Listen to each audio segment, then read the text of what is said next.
Juntos na Seara com o pastor Alcione Tadeu. Livro de 2 Samuel, capítulo 11. Diz assim o versículo de número 1. De 2 Samuel, capítulo 11, verso 1. Na primavera, época em que os reis saíam para a guerra, Davi enviou para a batalha Joabe com seus oficiais e todo o exército de Israel, e eles derrotaram os amonitas e cercaram Rabá. Mas Davi permaneceu em Jerusalém. Uma tarde, Davi levantou-se da cama e foi passear pelo terraço do palácio. Do terraço ele viu uma mulher muito bonita tomando banho e mandou alguém procurar saber quem era. Disseram-lhe: é Betseba, filha de Eliã, mulher de Urias, o hitita. Davi mandou que a trouxessem, se deitou com ela, que havia acabado de se purificar da impureza de sua menstruação. Depois voltou para casa. A mulher engravidou e mandou um recado para Davi, dizendo: eu estou grávida. Em face disso, Davi mandou esta mensagem a Joabe: envia-me Urias, o hitita. E Joabe o enviou. Quando Urias chegou, Davi perguntou-lhe como estava Joabe e os soldados e como estava indo a guerra, e lhe disse: vá descansar um pouco em tua casa. Urias saiu do palácio e logo lhe foi mandado um presente da parte do rei. Mas Urias dormiu na entrada do palácio, junto à guarda, onde dormiam os guardas do seu senhor, e não foi para casa.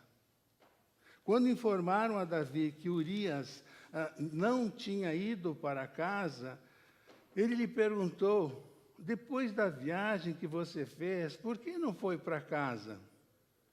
Urias respondeu: a arca e os homens de Israel e de Judá repousam em tendas. O meu senhor Joabe e os seus soldados estão acampados ao ar livre. Como poderia eu ir para casa para comer, beber e deitar-me com minha mulher? Juro por teu nome e por tua vida que não farei uma coisa dessas. Então Davi lhe disse: fique aqui mais um dia. Amanhã eu mandarei de volta. Urias ficou em Jerusalém, mas no dia seguinte, Davi convidou-o para comer e beber e o embriagou. À tarde, porém, Urias saiu para dormir em sua esteira, onde os guardas do seu senhor dormiam, e não foi para casa. De manhã, Davi enviou uma carta a Joabe por meio de Urias. Nela estava escrito: ponha Urias na linha de frente e deixe onde o combate estiver mais violento para que seja ferido e morra. Como Joabe tinha cercado a cidade, colocou Urias no lugar onde sabia que os inimigos eram mais fortes. Quando os homens da cidade saíram e lutaram contra Joabe, alguns dos oficiais da guarda de Davi morreram. E morreu também Urias, o hitita. Joabe enviou a Davi um relatório completo da batalha, dando as seguintes instruções ao mensageiro: ao acabar de apresentar ao rei este relatório, pode ser que o rei fique muito indignado e lhe pergunte: por que vocês se aproximaram tanto da cidade para combater? Não sabiam que eles atirariam flechas da muralha? Em Tebes, quem matou Abimeleque, filho de Jerubezete?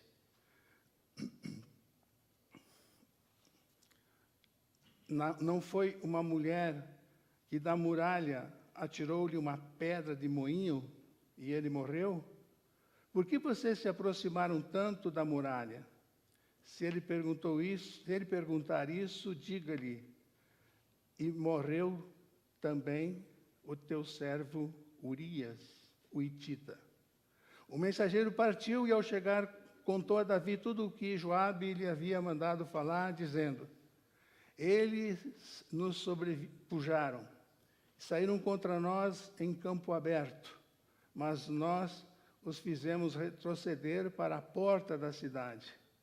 Então os flecheiros atingiram do alto da muralha contra os teus servos, e mataram alguns deles, e morreu também o teu servo Urias, o hitita.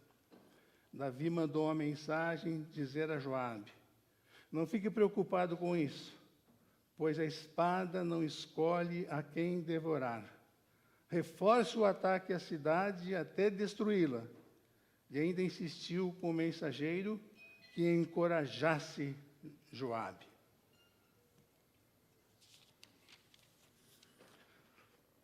Verso 2, voltando. Uma tarde levantou-se da cama, foi passear pelo terraço do palácio. Do terraço viu uma mulher muito bonita tomando banho e mandou alguém procurar saber quem ela era. E disseram-lhe: é Betseba, filha de Eliã e mulher de Urias, o hitita. Passeando pelo terraço. Davi passeando pelo terraço. É onde tudo começa. É onde essa história começa. É a primeira referência em toda a Bíblia, em todo o Velho Testamento, de um rei que não foi para a batalha, ficou no palácio e mandou os seus soldados batalharem. Terraço é uma espécie, não é, de quintal, de uma casa, de um palácio, mas só que ele é localizado em cima, né, da casa, em cima do palácio, e pode ser coberto, descoberto, um pouco coberto. Nós sabemos o que é um terraço. Um quintal em cima, bem particular, individualizado, de uma casa. Ali está Davi, diz o texto. Almoçou, dormiu um pouco, descansou, se levantou e do terraço, andando pelo terraço, viu uma mulher muito bonita tomando banho e mandou alguém procurar saber quem era ela. Esta, irmãos, é uma história que faz parte da vida do rei Davi. Como eu disse, uma história que começa no terraço de um palácio. Primeiro ponto, Davi vê uma mulher muito bonita tomando banho. Segundo Samuel 11, 2, já lemos. O nome dela é Betseba e ela é casada com Urias. E ele quer saber quem é a mulher. Informam quem ela é, casada, soldado chama-se Urias, marido dela. Mas Davi não quis nem saber. Levou ela para a cama.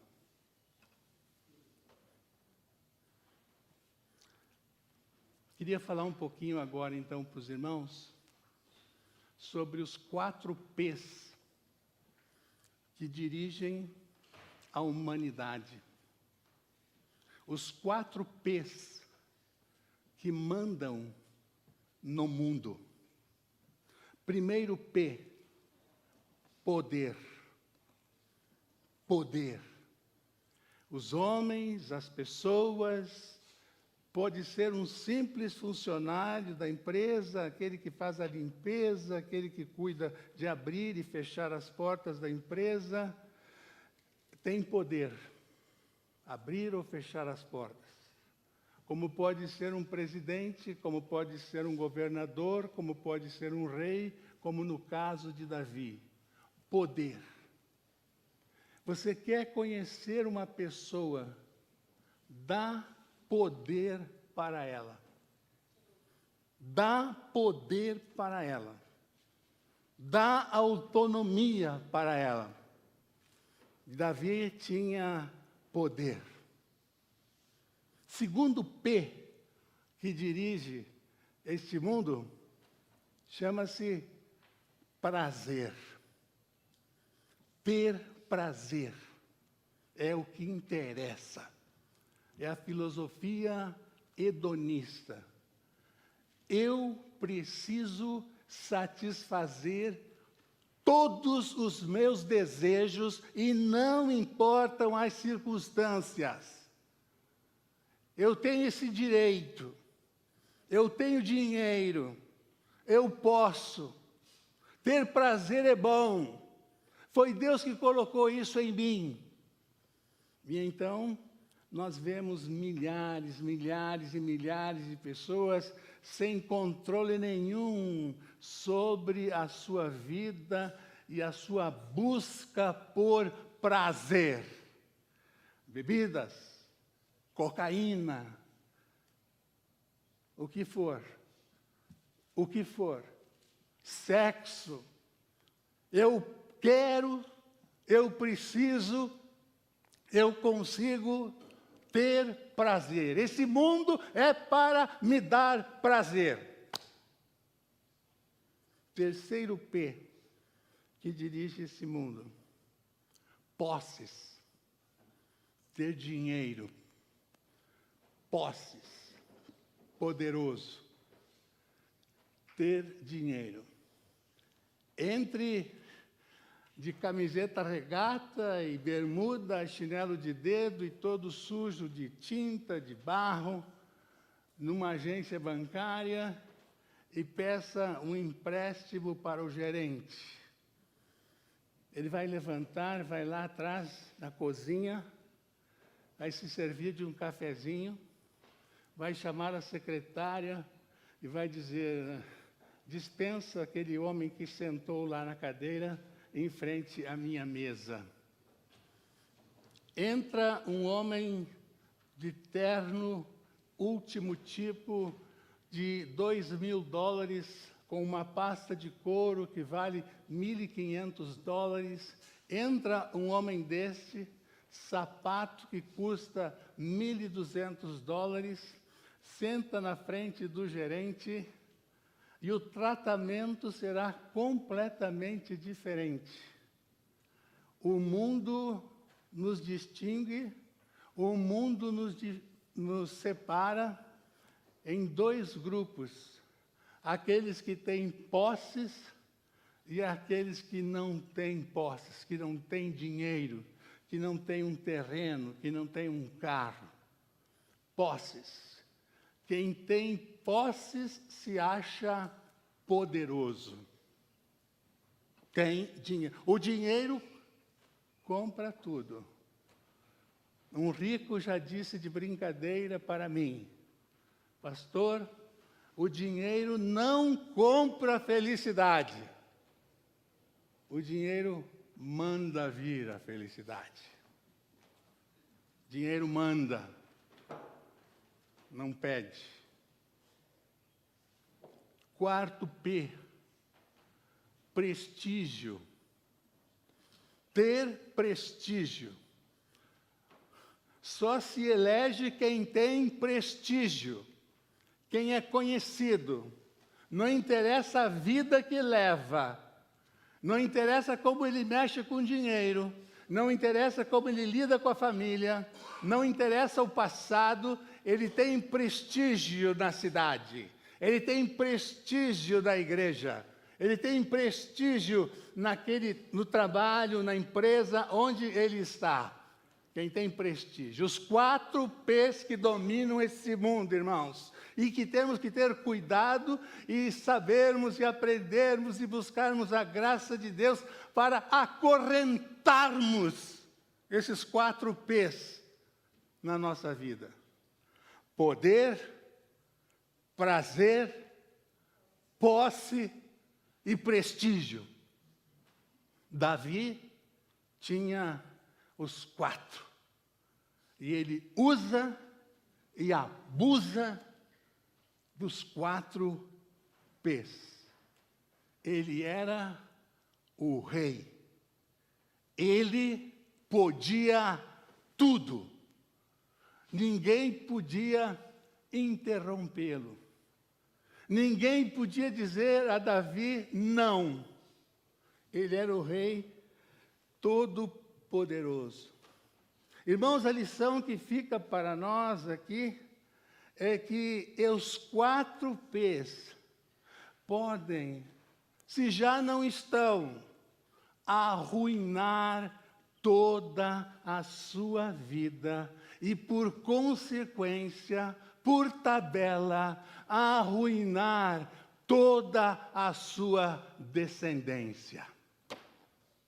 Cuidado com os 4 P's. Davi vê uma mulher muito bonita tomando banho. É minha. É minha. Meu segundo ponto, irmãos. Ele recebe, versículo 5, ele recebe uma péssima notícia. Ele não esperava por aquilo. 11:5. A mulher engravidou e mandou um recado a Davi dizendo que estava grávida. Que notícia terrível. Agora Davi tem um problema. E agora Davi tenta resolver esse problema. Ele tem uma crise nas mãos. O que ele vai fazer com essa crise? E como era um homem muito inteligente, ele começa a pensar em maneiras de como resolver aquela crise, de como resolver aquele problema que ele mesmo havia criado. E que ele não esperava que iria acontecer. Então, versículo 6, ele manda chamar Urias. Para Urias ir em casa, ter um tempo com a esposa, e então ficava tudo resolvido. A gravidez de Betseba havia sido com o marido Urias. Manda chamar Urias e ele não vai para casa. Ele fica lá na guarda do palácio, deita numa esteira no chão lá, não vai. Davi fica sabendo disso, os soldados falam isso para ele, e então ele faz uma festa para Urias. Terminada a festa, Urias bêbado, ele diz, vai para casa. Urias continua, sai do palácio, sai da mesa, vai novamente lá para o meio dos guardas na entrada do palácio. Davi pensa numa terceira possibilidade. Ele manda levar para Urias um presente. Que coisa interessante.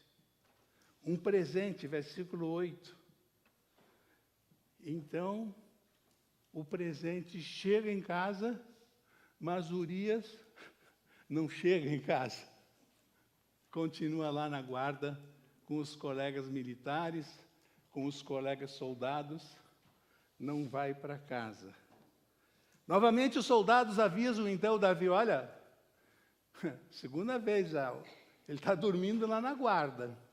Ele não vai para casa, não. E então, Davi manda uma carta para Joabe, dizendo, coloca ele bem de frente ao inimigo. E quando o inimigo vier, muitos soldados vierem sobre Urias, fala para os soldados recuarem e deixarem Urias sozinho na frente, para que ele morra. Para que ele, morrendo, resolva o meu problema. Os irmãos estão percebendo que um pecado chama outro pecado? Que é impossível resolver pecado pecando mais uma vez? Pecando pela terceira vez? E ele fica cada vez mais desesperado até que ele acha essa saída. Urias, sozinho, na frente de batalha, vai morrer. Ele tem essa ideia. Até que ele recebe a notícia, no versículo 24 do texto que nós lemos agora há pouco. Então os flecheiros atiraram do alto da muralha contra os teus servos e mataram alguns deles. E morreu também o teu servo Urias, o Etita. Que notícia, tá? Que alívio! O problema está resolvido. Está resolvido o problema. Na verdade, o problema só está, o que, irmãos? Aumentando. Só está aumentando. Queria dar uma palavra sobre essa atitude de Urias, no versículo 9, quando Davi manda ele para casa por 2 vezes, e ele não vai, ele não obedece à ordem de Davi. Mas Urias dormiu, verso 9, na entrada do palácio, onde dormiam os guardas do seu senhor, e não foi para casa. E aí Davi manda chamá-lo, e aí vem a palavra de Urias para Davi. No versículo de número 11, diz assim: a arca e os homens de Israel e de Judá repousam em tendas. O meu senhor Joabe e os seus soldados estão acampados ao ar livre. Como poderia eu ir para casa para comer, beber e deitar-me com a minha mulher? Juro por teu nome e por tua vida, rei, que eu não farei uma coisa dessas. Que fidelidade de Urias. Ele não era judeu. Ele era, o texto diz, Hitita. Eram povos menores, homens guerreiros, precisavam de dinheiro, precisavam de um salário, precisavam se sustentar a família. Então se ofereciam a países mais fortes, a exércitos melhor constituídos para lutarem com esses exércitos. Hitita procurou Joabe, que era o ministro da guerra de Davi, se ofereceu, se inscreveu no exército de Davi para lutar ao lado de Israel. Não era crente. E olha o detalhe que ele diz, que me impressiona demais. A arca e os homens de Israel e de Judá repousam em tendas. A arca que estava no meio do exército representava a Deus naqueles dias. Era levada junto nas batalhas, representando Deus. O campo de batalha, com a presença da arca do Senhor, se tornava um lugar sagrado. E Deus presente iria conceder a vitória. Deus mesmo lutaria pelo povo. A arca estava ali. Era o ânimo que os soldados tinham, sentindo, vendo a arca como representante de Deus. Olhavam para a arca e diziam: Deus está conosco. Davi não pensa em nada disso. Joabe, o comandante da batalha, não pensa em nada disso. O hitita, o não crente, lembra disso. Meus irmãos, Urias tem mais temor a Deus do que Davi. Tem crente brincando com Deus. Tem não crente com mais temor a Deus do que muita gente que frequenta a igreja e que diz que é crente, diz que é membro de igreja, diz que é evangélico e está brincando com Deus. E Deus não deixa passar nada. Deus só vai dando corda. Só vai dando corda. Só vai dando corda. Vai deixando. Vai deixando. Vai deixando. Até o momento, meu irmão, até a hora, meu irmão, que Deus começa a puxar essa corda. Começa a puxar essa corda e vem a justiça de Deus. Ele é amor, mas Ele é justiça também. O verso 25, irmãos, me choca. O verso 25, eu fiquei chocado estudando esse texto novamente, para compartilhar com vocês. Davi mandou o mensageiro dizer a Joabe: não fique preocupado com isso, com a morte de Urias. Não fique preocupado, pois a espada não escolhe a quem devorar. Em outras palavras, Davi está dizendo para Urias o seguinte: na guerra morre todo mundo. Todo dia morre gente. Não esquenta com isso não, Urias. Não se preocupe com isso. E ainda insistiu com o mensageiro que encorajasse Joabe. Então, ele friamente trata de um assunto, de um problema, que ele, na verdade, não sabia como resolver. Ele vai se tornando seco. Por isso que ele diz no Salmo 51, enquanto eu não confessei o meu pecado, os meus ossos se secaram. Eu fiquei seco por dentro. Eu não senti Deus, eu não sentia Deus, eu não sentia o Espírito Santo na minha vida. Friamente, o plano dele havia dado certo. Urias estava morto. Quanta frieza!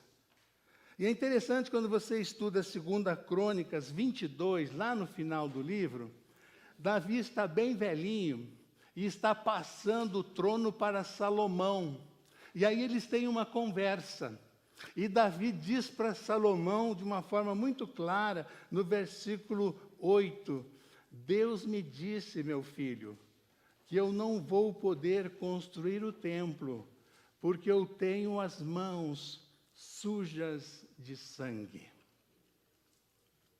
Conversa, últimos diálogos de Davi com Salomão.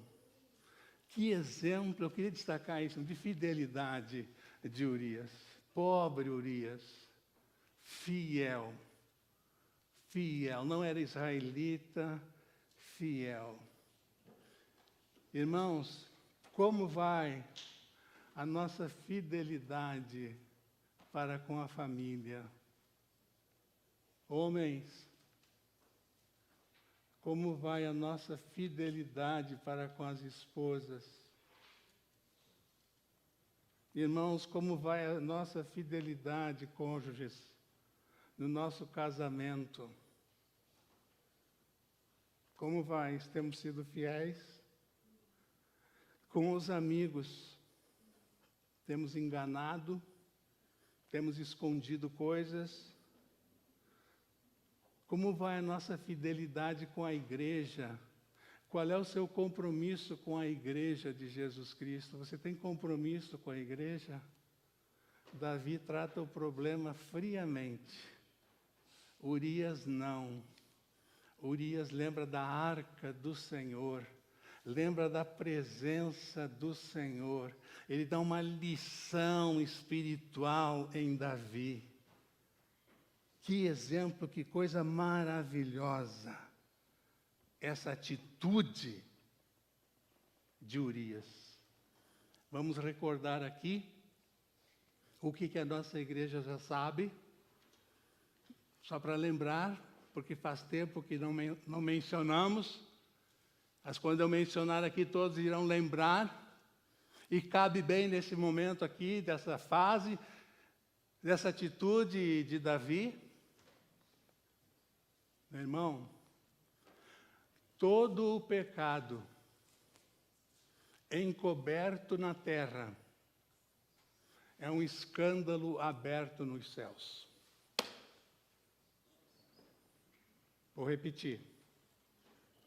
Todo o pecado encoberto na terra, encoberto da família, encoberto da esposa, encoberto da igreja, ninguém sabe, é um escândalo aberto nos céus. Deus sabe, Deus conhece. A partir do capítulo 12, de 2 Samuel, até o final. 2 Samuel tem 24 capítulos. Até aqui, até o capítulo 11, você lê e você vai ver a narrativa de vitórias, de Deus abençoando, Deus dirigindo Davi, Deus dando vitórias para Davi. Mas depois desse dia em que ele passeia pelo terraço, cabeça vazia, cheia de ataques de Satanás, Satanás ali pronto para dar o bote em Davi. Depois do capítulo 12, então até o 12 é uma história de Davi. De 12 até o último, até o final do livro, 24, até o capítulo 24, de 12 a 24, é a narrativa de intrigas, brigas, morte, as 7 esposas de Davi brigando entre si, ao ponto de que no seu último suspiro, os filhos já estavam lá disputando o trono. Davi estava lá num quarto frio do palácio, abandonado. Nos últimos momentos da vida dele, Betseba precisa entrar lá com o Natã, que era o pastor do palácio. E precisam perguntar para Davi, quem que deve ser rei Davi, o novo rei? Quem deve substituir você? Morrendo, ele tem que resolver um problema de família.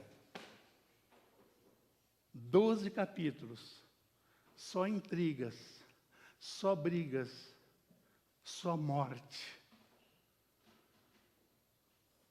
Davi perdeu.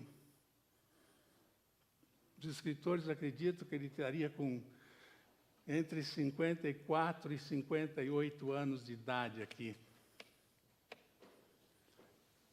Perdeu a unção na vida dele. Não era mais o mesmo Davi. Não era mais o mesmo Davi. Não era mais.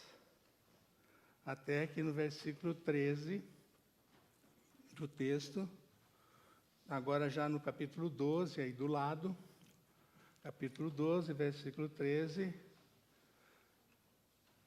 Natã, que era o capelão do palácio, era o pastor de Davi, realizava os cultos no palácio. até o dia em que Natã confronta Davi. Os escritores do Velho Testamento, os estudiosos, acreditam que Davi ficou entre 9 meses a 1 ano sem acertar essa situação com Deus, sem pedir perdão por esse adultério e por esse homicídio que ele cometeu. 9 meses a 1 ano. Quanto tempo mais você vai esperar, meu irmão? Quanto tempo mais você vai esperar, minha irmã, para acertar essa situação aí com Deus? Quanto tempo mais? E então Deus levanta Natã, que sabia. Interessante, Natã sabia do que Davi havia feito. Mas Natã não toma nenhuma providência. Ele fica aguardando Davi vir. Aguardando Davi vir. Como Davi não vem, ele vai a Davi, conta uma história, confronta Davi, e Davi diz sem saída, versículo 13, pequei contra o Senhor. Meus irmãos, um negócio complicado no ministério, um negócio complicado dirigindo igreja, que eu enfrentei e quero compartilhar com vocês. O homem foi pego em pecado, a irmã foi pega em pecado. Pessoas da igreja sabem que o que ela fez está errado. Sabem que aquilo que ele está fazendo, aquele homem que está na igreja, que diz que é crente, sabem o que ele está fazendo. A esposa já disse o que ele está fazendo, ele já disse o que o filho está fazendo, o que a filha está fazendo, todos sabem. E então vamos conversar. E você chama a pessoa, e ela começa então a argumentar. Não, porque ela não me dá atenção. Não, porque ele sai de casa muito cedo e não volta cedo. Não, não, isso aí eu não fiz. Isso aí eu não fiz. Meus irmãos, vocês não sabem como isso complica as coisas e vai complicando cada vez mais. E aí você tem que envolver a família inteira. A pessoa fica negando que fez, quando todo mundo e ela também sabe que fez. Não faço como Davi. Pequei. Errei. Pequei. Não ficou de enrolação tentando embromar Natã. Pequei. Eu cometi um pecado. Cometi um pecado. Contra o Senhor. Meus irmãos, nós precisamos com urgência nós precisamos começar a chamar pecado de pecado. Chamar pecado de pecado. Hoje nós não falamos mais de pecado, que pecou. Não falamos. Não, foi um pequeno deslize que eu tive, pastor. Minha querida, foi um pequeno deslize. Querida, foi um momento de fraqueza que eu tive. Querido, foi uma infantilidade que eu cometi lá no trabalho. Eu não podia. Uma infantilidade que eu cometi. Foi falta de conhecimento. Eu não sabia que ia dar nisso tudo, que ia envolver nossos filhos, ia envolver nosso futuro, ia envolver seus pais. Querida, foi falta de conhecimento. Quando a gente fizer como o filho pródigo, ele volta para casa, ele vira para o pai, e qual é a primeira palavra que ele diz para o pai? Pai, pequei. Contra ti e contra Deus. Davi faz o mesmo. Davi diz, pequei contra Deus. Aí desmonta, né, irmãos? Aí fica fácil. Desmonta tudo. Tudo que vocês encontrarem, livros, mensagens, vídeos de John Piper, pastor americano, pastor batista americano, vocês escutem, vocês leiam. Essa semana, ouvindo uma mensagem de John Piper, ele disse, na salvação, Deus nos tira da lama. Na santificação, Deus nos tira ou tira a lama de nós. Entenderam a ideia? Na salvação, Deus nos tira da lama. Na santificação, Deus tira a lama de mim, de você. Santificação. Ele tira a lama. Homens, preciso dar uma palavra para vocês. Nós temos duas batalhas na vida. Duas batalhas sérias. Que é o trabalho, sustentar a família, trabalho e a família. São as duas grandes batalhas que o homem enfrenta. Trabalho e família. Homens, irmãos, Davi construiu um império, transformou em Israel na maior potência daqueles tempos. Nenhum país enfrentava ou vencia Israel sob o comando de Davi. Maior general, maior rei que Israel conheceu. Um homem que não perdia batalhas e constrói um império. Mas perdeu a família. Onde é que você está investindo o seu tempo? Onde é que estão os seus filhos? O que você tem de planos para os seus netos?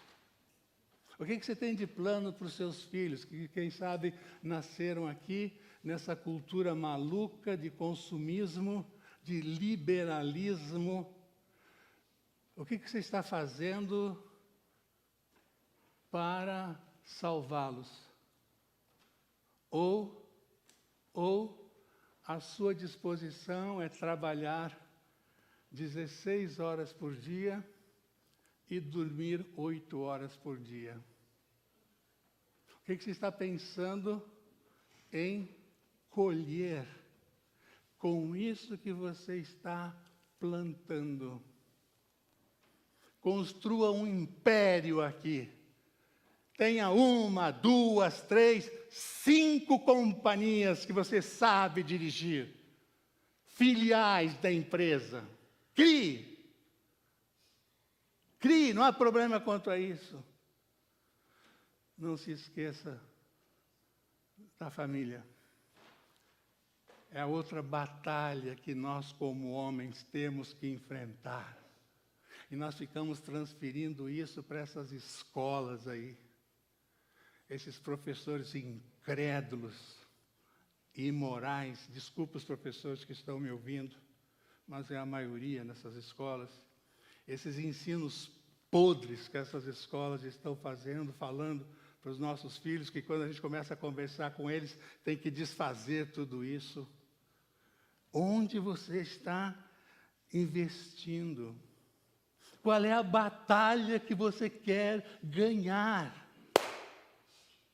A profissional ou a de casa, com seus filhos? Ainda, vocês viram pelo texto, já falei um pouco. Meu irmão, minha irmã, pecado chama pecado. Pecado chama pecado. E é louco, né? Porque Davi tenta consertar o pecado. E nós não temos as mínimas condições. Nós somos pó. Nós não somos nada. E nós queremos, por força própria, com a nossa inteligência, com o poder que temos, com algum dinheiro que temos, nós queremos consertar o nosso pecado. Fora da cruz de Cristo. Fora de Jesus. Davi tentou isso. Tentou, e nós fazemos como Davi muitas vezes. Tentou, e as coisas só foram piorando. Só foram piorando na medida que ele tentava resolver o problema do seu pecado. Ele pensava, irmãos, que com a morte de Urias estava tudo resolvido. Tudo resolvido. A única morte que resolve tudo, que nos traz paz ao coração, que nos enche do Espírito Santo, que nos dá sabedoria, a única morte que nos proporciona isso é a morte de Jesus Cristo na cruz do Calvário. De Cristo na cruz do Calvário. E é isso que nós vamos lembrar agora. Abaixe a sua cabeça.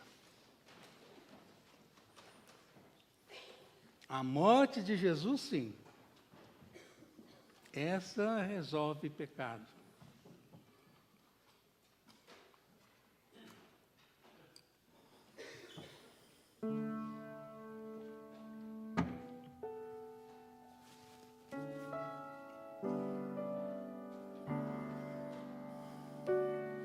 Chega de tentativas, meu irmão. Você insistindo nisso, vai de mal a pior.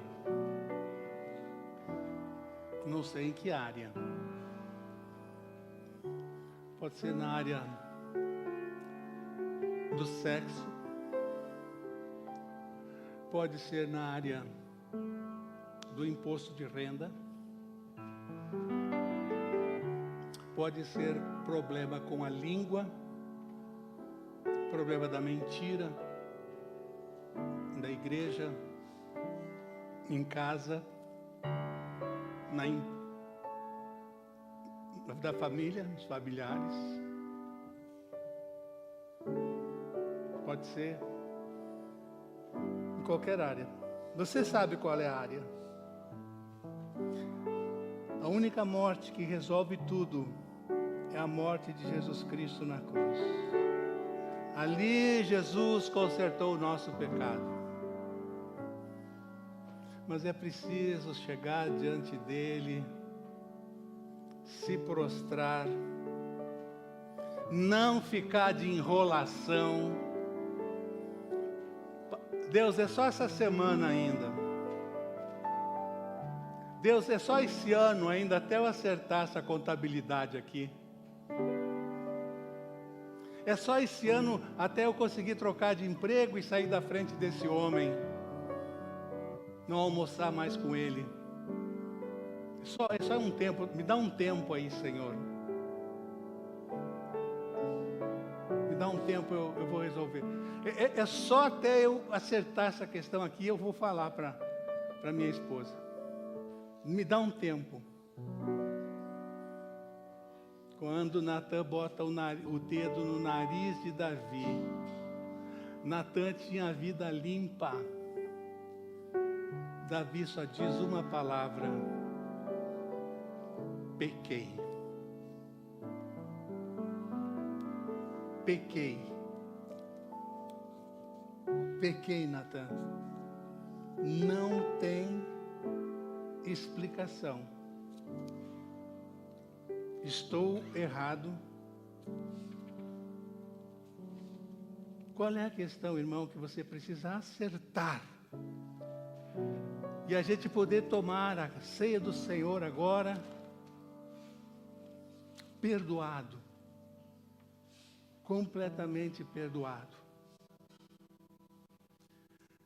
Depois dessa situação, depois desse confronto de Natã a Davi, Davi vai para o seu quarto e pega da pena, e pega o pergaminho, e ele então escreve essa oração: purifica-me com isopo e eu ficarei puro, Senhor. Lava-me e mais branco do que a neve eu serei. Faz-me ouvir de novo júbilo e alegre, os ossos que esmagastes exultarão. Esconde, Senhor, o rosto dos meus pecados e apaga todas as minhas iniquidades. E renova dentro de mim um espírito estável. Senhor, não me expulses da tua presença, nem tires de mim o teu Espírito Santo.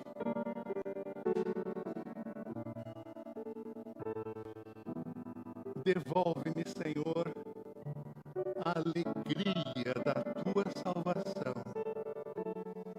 e sustenta-me com o teu Espírito. Você está precisando fazer essa oração? Faça essa oração de Davi. Enquanto você prepara o seu coração para participar da ceia nessa manhã. Jesus veio a esse mundo e morreu numa cruz para resolver o nosso maior problema, o problema do pecado. Nós temos a nossa parte a fazer. Se confessarmos os nossos pecados, Ele é fiel e justo para nos perdoar os pecados e nos purificar de toda a injustiça. Se confessarmos, você está andando pelo terraço, está pensando em alguma coisa, e o seu coração está dizendo não. Não faça isso. Mas você se acha todo poderoso. A igreja não vai ficar sabendo.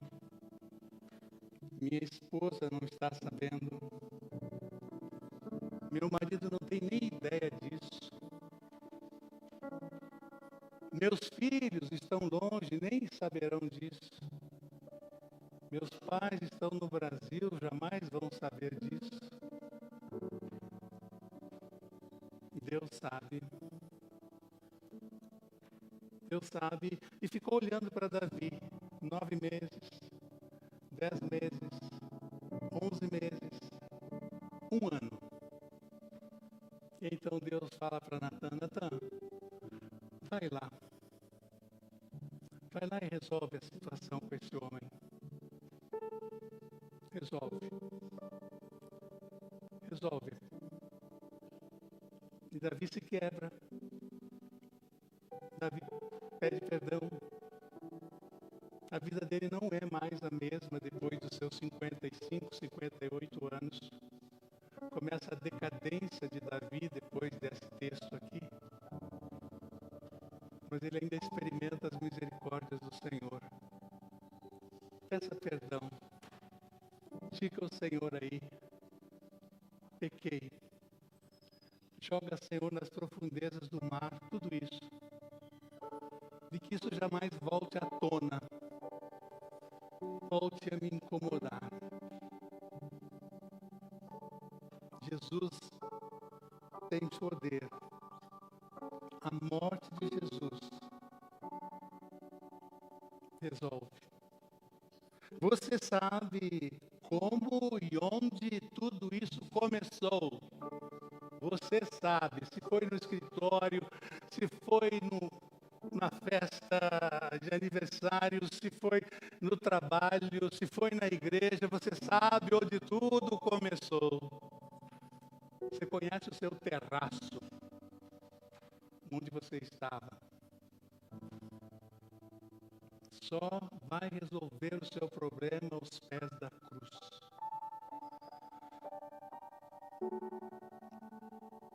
Esse pão é o meu corpo que é partido por vós para perdão de pecados.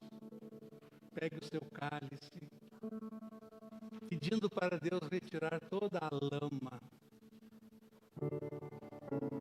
E vamos comer do pão, lembrando do que Jesus fez na cruz por nós. Seu corpo foi moído ali pelos nossos pecados, por nós pecadores. Ele é tão maravilhoso. Nós teríamos excluído da vida da igreja, teríamos excluído da vida, da nossa vida. Um soldado amigo de Urias teria matado Davi pelo que ele fez. Por isso que Davi diz: eu prefiro cair nas mãos do Senhor do que cair na mão dos homens. Nas mãos do Senhor, se coloque nas mãos do Senhor, experimente o perdão do Senhor. Lembre do corpo dele que foi moído ali na cruz do Calvário por você e por mim, para perdão dos nossos pecados. E assim comamos desse pão. Aí junto ao cálice, no fundo do cálice, você tem pão. Comamos o pão.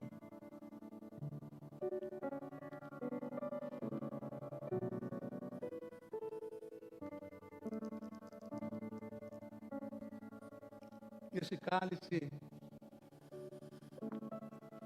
é o meu sangue que é derramado por vós. É muito amor, irmãos. Qual é a resposta que você está dando ao amor de Deus? Lembrando do sangue de Jesus que nos purifica de todo o pecado. Confessemos o nosso pecado e bebamos desse